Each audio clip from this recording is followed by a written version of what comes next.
नमस्कार मित्रांनो, अक्कलकुवा आणि धडगाव विधानसभा क्षेत्राचे नवीन आमदार आमशा पाडवी यांनी आज विधानसभा गृहात आमदार पदाची शपथ घेतली आणि ही शपथ कशा प्रकारे घेतली तर बघूया। मी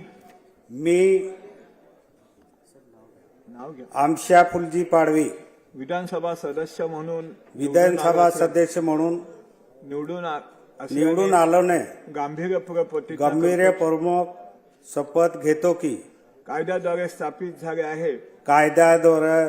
झालेल्या आहे अशा भारतीय संविधानाबद्दल मी खरी श्रद्धा व निष्ठा बाळगीन। असं कायद्याद्वारे संविधान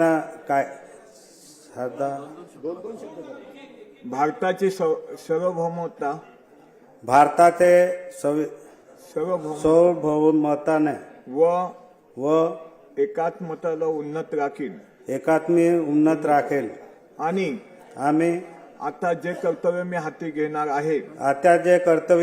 घेणार आहे ते निष्ठापूर्वक पार पाडेल। जय हिंद, जय महाराष्ट्र, जय आदिवासी। श्री विजयसिंह पंडित, त्यानंतर श्री राजेश बकाने